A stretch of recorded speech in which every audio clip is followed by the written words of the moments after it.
Hi guys, welcome dito sa The Sun Tarot.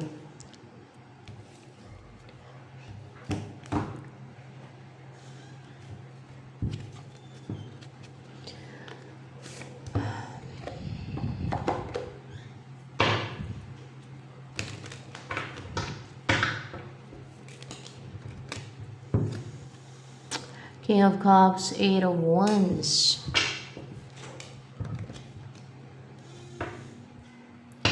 Ikaw itong King of Cups na to.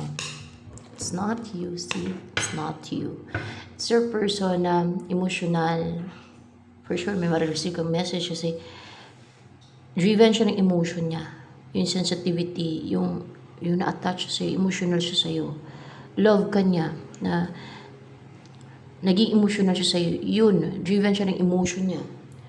Ng feelings niya, na i-message ka, kontakin ka. So for sure, may ma-receive kang message or tawag from that person or travel, ma-travel, pwede din. Ano yan, pa-message. Pa-message. Message lang. And this is you, Emperor energy mo. Yeah, that is you. You're Emperor right now. Strong, stable, courageous, as well as positive, optimistic. Parang golden yellow. Para nasa top position or respected, mataas yung status, or someone na hindi napigilan at narating mo yung tugatunan, yung top position or pinnacle, no? O yung tuktok ng bundok kahit may mga challenges na ano mo na akyat mo talaga narating mo yung tuktok. Kung umakyat ka sa bundok, di ba, madaming challenges, parang gano'n. Kung may meron pang mga humaharang, madlang, pipigil sa'yo para lang hindi mo maakyat yun, no? Merong mga distractions, may mga ganyan, no? Merong mga balakid, kung may sadyang gusto kong pigilan para hindi mo marating yung tuktok ng bundok, gano'n, ay narating mo talaga siya, no? Nagtagumpay ka na maabot yung pinnacle na yan, yung top ng bundok, parang gano'n, no? Yan. Ano yan? High authority? High authority. Yan ang naabot mo. Yan ang narating mo. Yan ang napagtagumpayan mo, na naabot mo. Pinakamataas na. Parang mataas na authority. Yan, authority. So, ano pa? But I set fire to the rain. O, di ba? Mataas sa authority pa rin. Mataas sa authority pa rin. Powerful, calm lang. No? And makikita sa'yo talaga na you're strong. No? Yung personality mo. Like a king. Respected. Mataas yung authority. Parang ganun ba? And respetado ng ano yun, mga hindi nakikita. Yeah, respetado ng mga hindi nakikita, you know? Yung mga hindi nakikita, so may authority spiritually, ganun. And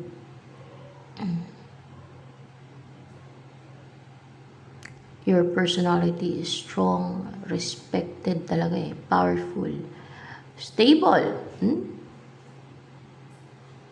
Color of passion, passionate, positive, brave, so courageous, and bold and daring. Taas yung self-esteem mo. So, ano yung tungkol kay King of Cups na yan na magme-message sa iyo? Anong tungkol yan sa kanya? Ano ang kanyang main energy? Nag-uumpisa to na mag-umpisang mag-walk sa path, sa new path, sa new journey, na mag-umpisa ng relationship or else ay ang mag-reach out sa'yo, naman gano'n na passionate siya and positive and prosigido, parang stable as well kasi ano pentacle, no? And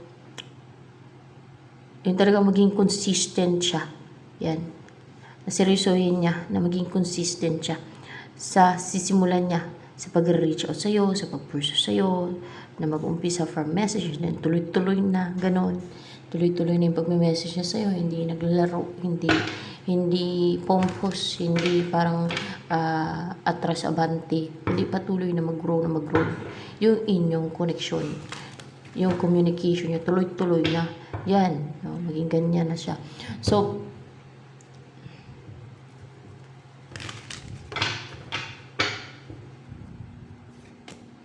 ano yung feelings niyan, pati sa unique Page of Pentacles na yan, na mag-message sa'yo. Yan daw yung main energy niya. Very brave na puntahan ka. Talagang driven siya ng dream niya na mapuntahan ka. Na sa'yo ang focus niya, puntahan ka niya. Bakit kanya gustong puntahan? Gusto niya din mag-travel eh. Bakit gusto kanyang puntahan? Para hindi mag-succeed. Para hindi magtagumpay ang mga kaaway. O may mga kaaway. Para hindi daw magtagumpay ang mga kaaway. Para hindi sila mag-succeed. Ang mga kaaway, yung mga gumagawa ng balakid. Ano ibig niya sabihin diyang kaaway? Mga witches. Wala, may BL ang kamay ko. BL yan. Ano yung sinasabi ng kaaway? Witches. Mga witches nga daw yan. Mga kaaway, like witches. Eh, madami talaga yan dito sa mundo to. Kaya puno may impyerno eh. Puno daw. Eh, hindi naman sila natatakot. Hindi naman sila tumitigil. Gusto nila talagang may impyerno. Ay, buhay nila yan. Madami talaga yan. Proud pa nga sila. It's their choice in life. Ganyan. Witches, kampo ng kadiliman. Sa kadiliman yan. Tapos, sabihin nila, baliktarin nila ako na ako daw yung evil. Sabihin nila, ako daw yung nakaka-agrabyado daw ako. Ano nagrabyado ko sa kanila? Ninakawan ko ba sila? Nilansian ko ba sila? Dinuga ko ba sila? Ginawan ko ba sila ng scheme and deceit? O tricks? O okay. Ano ba? Ganun ang naagrabyado eh, no? Yung ginawan ka ng pagaya ng ninakawan ka, niskam ka. O, yun, ganun ang ginawa ng yung inagrabyado. Ganun ang agrabyado. Sa kanila, baliktad eh. Pag hindi ka pumapayag na samantalahin ka nila o nakawan ka nila, na magalit ka pag binastos ka nila, dinisrespect ka nila, o nakawan ka nila, o gawan ka nila ng scheme and deceit, o palalanse, ay naagrabyado daw sila. Siyempre hindi. Nagagalit ka eh. Ang gusto nila, tahimik ka lang. No? Okay lang sa'yo. Hindi ka iimik. Papayag ka na lansihan ka nila. Nakawan ka nila. Ganun yung yan eh. Kasi crook nga sila.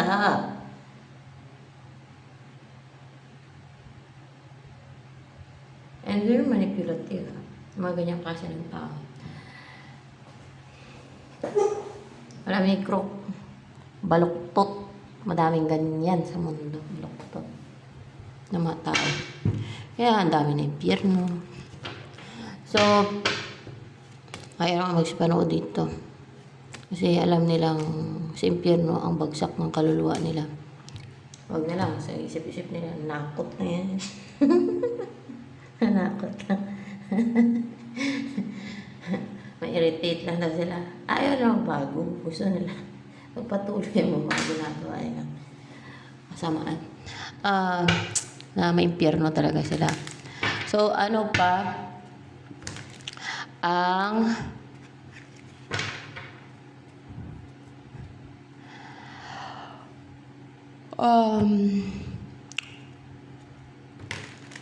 ini-shape ni Page of Pentacles sa person mo ngayon.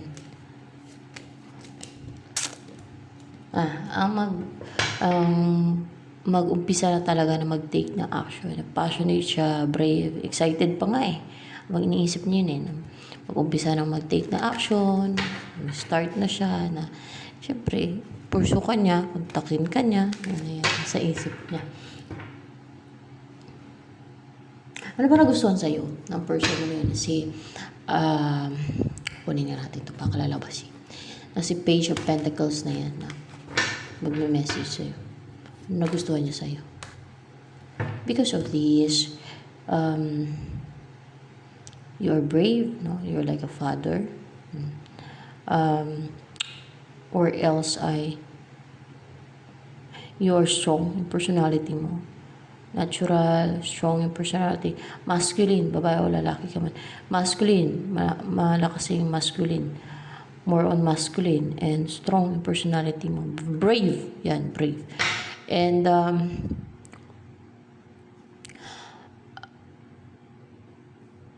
bakit emotional sa'yo yung person mo na yan? O na in love? Ano yung kina-inlovean niya sa'yo? Kasi busilak ang puso mo. Kasi pure-hearted ka. Kasi may mga nagbago sa iyo. You have transformed, kasi may butterfly. Kasi you are passionate, confident, positive, bold and daring. And pure. Kasi pure. Pure ka.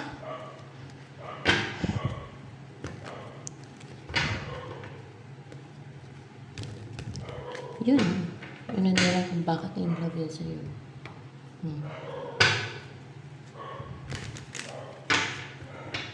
Ito kasi itong mga to, evil yan. Mga witches. Mga witches. Pero hindi magtagumpay ng mga witches. Kasi alam niyo siguro, may humaharang, may gumagawa ng scheme. Hindi sila mga witches. Yan. Naman ang challenge. Mas lalo naging porsigido sa person mo na. Hindi niyo kami mapigilan ng person ko. Patunayan ko sa inyo. Hindi niyo kami mapigilan. Hindi niyo kami control. Sabihin sa ng person. Ganon. So, yan. Kawawa lang itong mga to. Sabihin nila, ay, kawawa siya. Wala na yan sa buhay niya. Na pisti-pisti ang ginawa namin. Hey, baka sabihin ng mga witches, no? Pero ang totoo silang kawawa. Kasi forever sila madusa sa impyerno. Kawawa sila. Kasi hatol talaga sa mga yan. Impyerno talaga yan. Baka malala pa, abis.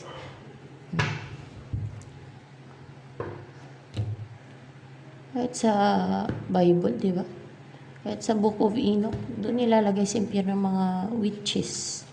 Sa impyerno. Ano ang gusto sabihin sa'yo ng malalaman na lang nila yan afterlife kung pananakot ka ba sinasabi ko na may impyerno sila. Kasi hindi sila naniniwala na may impyerno sila. Tingin pa nila sa langit sila mapupunta. Malaman na lang nila yan. Totoo ba? Hindi. Silang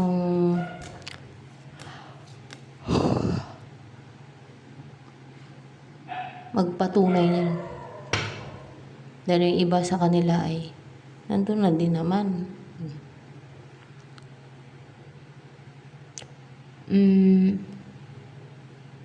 Ano gusto sabihin sa'yo ng person mo na yun na si Page of Pentacles?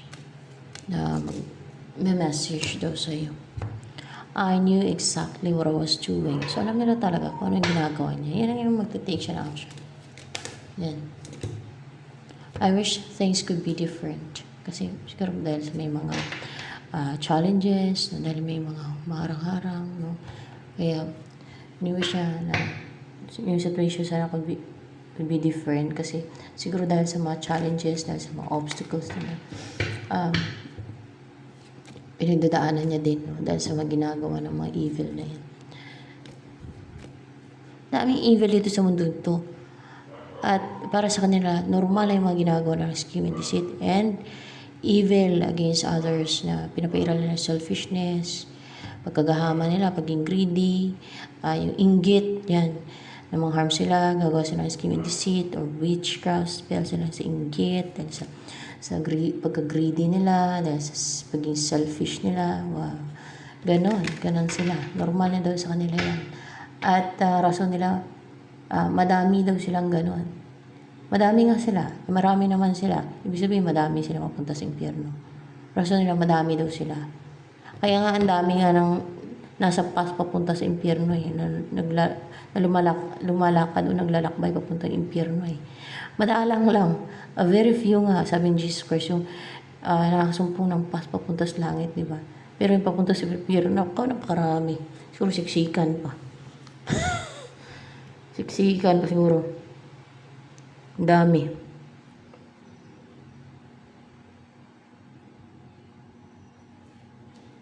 Parang walang sense of right and wrong sa mga ganyan tao. Kung saan yung marami, doon sila. Kung ano yung ginagawa ng karamihan, ginagaya nila. Kala nila tama na, no? Actually, alam nilang mali yun, pero ginagaya nila. O kaya ay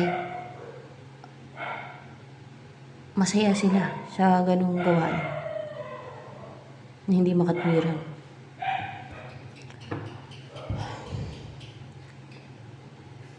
Hindi naman nagkulang ang God, ang Diyos, kasi may mga ano naman sa Bible, di ba? Kahit sa simbahan, may mga prophets pati, nangangaral, meron din sa internet po. Meron pating mga Messiah, Messiah ba? Katulad kay Jesus Christ, noong panahon. Pero meron pating mga like sugo, no, na pinapadala. Like me, sugo. Meron pating, ewan ko yung chosen one, ganyan din ata, nangaral din ata yung mga chosen one. Nangangaral na gano'n, may impyerno. Yung sugo talaga, kasi nagtanong ako kung ano ba yung purpose ng sugo, bakit may sinusugo? Para magpaalala sa mga tao na may impyerno, para mag-explain sa mga tao. Kasi yun ang capable na mag-explain, no, na kung ano yung mga pupunta sa impyerno, kung ano yung about sa impyerno. Kasi para maging aware ang mga tao, meron talaga impyerno at kung ano yung mga napupunta sa impyerno. Tingnan niyo yung ginagawa ko. Kusa lang yan. Pinaguide lang naman ako niyan. So, yan. Ganun ang sugo. Kusa lang yan siya, nagpo-flow sa bunganga ko. Ginaguide lang. Ganun. Kaya masakit, di ba? Kasi yun ang katotohanan. So, yan. At hindi ko gawa yan na sugo ako, ha. Talagang God and celestial beings ang nasabi sa akin yan. At si Jesus Christ, na yan talaga ang mission ko. At, di ba, nagkakaroon ako ng mga visions. Hindi ko na kailangan explain. So, ayan. Sugo. So, search ko yan eh. Sa Google, para English. Messenger. O ano pa ba yun? Ambassador. Ambassador. Tsaka ano pa yun? Meron pa. Parang meron pa isa yun. Representative. Ang gano'n. I'm proud na sugo. Sugo. Pero hindi basta-basta. No, yung mga ganyanan. Kasi may mga preparation din pinagdadaanan. There are challenges. Bata ka pa lang. Ayaw na talaga ng mga tao sa iyo. Ganon. Pagka ganon ka. Kasi kakaiba ka nga eh. Iba nga eh. Gaya na lang na experience ko. Ayaw makapagkaibigan ng mga ibang bata. Nung bata pa, ayaw makapagkaibigan ng mga ibang bata sa akin. Sa eskwelahan, ayaw nila. Kasi, ewan ko, kakaiba ata ako. Pili lang, merong mga, yung mababait lang talaga, na mabait na religious yung kanilang magulang, yun. Yun ang nakakaibigan ko, pero nung, pili lang, yung mabait lang talaga na, madalang. So, ayan. Kasi hindi naman tao ng aking region. Kaiba talaga. Hindi sila, komportable. Hindi sila komportable. So, ayan. Ano yung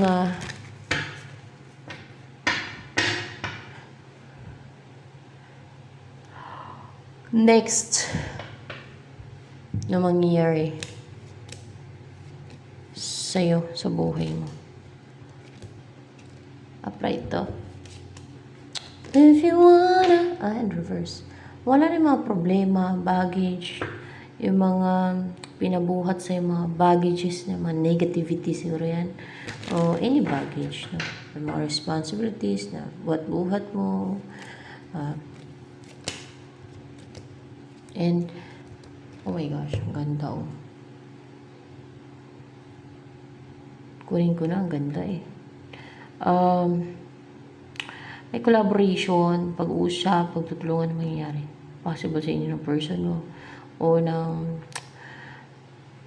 magiging ka-team mo, pwedeng ganon pati. O ka-collaborate mo o sa inyo ng person mo man. Hindi bubuo kayo ng pamilya. Kung maging masaya yung buhay ninyo, kung may asawa ka na o wala pa. Basta maging masaya ang buhay ninyo. At maging contented ka. Yung mararamdaman mo, ma-feel mo contented ka sa buhay. Wala ka nang hanapin pa. Ang saya ng buhay mo. Na you're so blessed. You're happy. You're so happy. You're fulfilled. You're satisfied in life. Ang gano'n. Napakasaya ng buhay mo. Ang sweet pa ng person mo. Wala kang anak, magkaanak ka. Mga ganun ba? At wala itong mga superior na to sa buhay mo na gusto kong pigilan. Wala na yan. O hindi ka na nila mapigilan pa. And then, hindi na sila yung magma-feeling ng mga control, yung feeling superior sa buhay mo, na mga overpower sa mga control sa'yo. Kasi feeling nga yung mga yan, kasi mga narcissistic sila, ganun sila mag-isip, Diyos me. Pero yung buhay nila, hindi nga nila napapa-improve. Yung buhay nila, kung obserbahan nyo, hindi nga nila maintindi. Hindi nga nila maitaas yung sarili nila o may mapatunayan, no? Wala kang nagawang improvement sa buhay nila. Hindi nga siguro makapag-provide sa kanilang baka maasa pa sa pag na. Tapos gusto pa maging superior, ma-control na sa iba. Just me. Eight of Pentacles. Yung work mo, yung trabaho mo, kung ano may ginagawa mo, tuloy-tuloy na yun eh. Or kung sa person mo, tuloy-tuloy yung pag-effort ng person mo sa'yo. O kung ano may yung hanap buhay mo, yung source of income mo, magkaroon ka ng hanap buhay, kung wala ka pa hanap buhay, ay tuloy-tuloy nakikita ka dyan. Yan. Parang ma-enjoy mo yung ginagawa mo, parang experiment. Nakaka-enjoy yun ha, pag parang mga experiment ha. Nakaka-enjoy yun. So exciting pag mga ganun.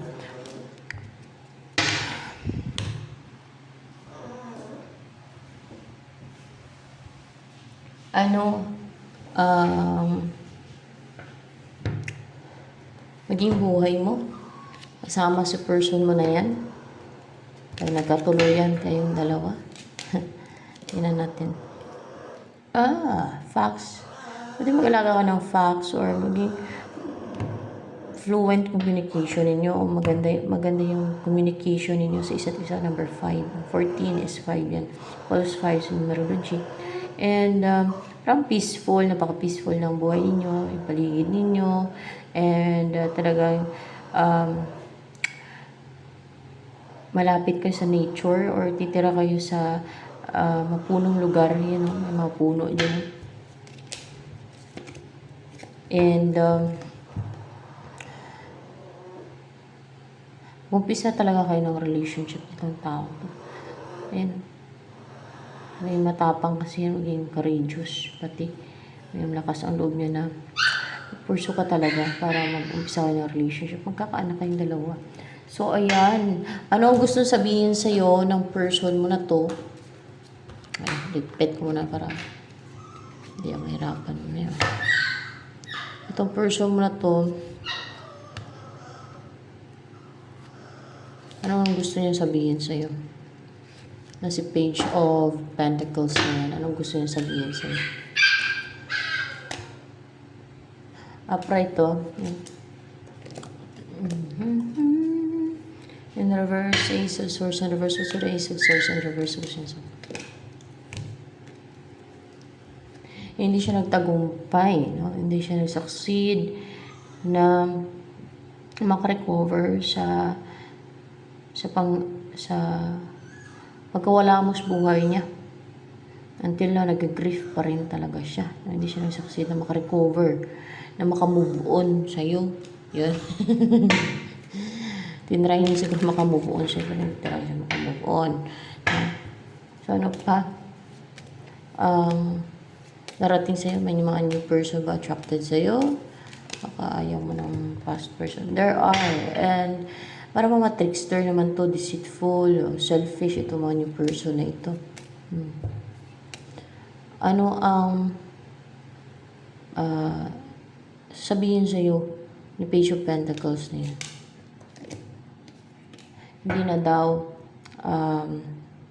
Hindi ka na daw mag-antay pa. Kasi nga, yan na, mag-message na yan. Upright yan. Ay, in reverse. Page of Wands. Seven of Wands, in reverse yan. Hindi na daw siya defensive. Hindi na siya takot. Hindi na siya duwag. Tapang na siya. Tapang nga naman. Kahit hindi siya positive, kahit hindi siya inspired pa daw, ay talagang matapang siya. Courageous siya, oh. And grounded, oh. Black and blue, no? Na mag-umpisa ng relationship with you. Na siya mismo ang nag-initiate. Ganyan. So, ito na lamang for collective reading.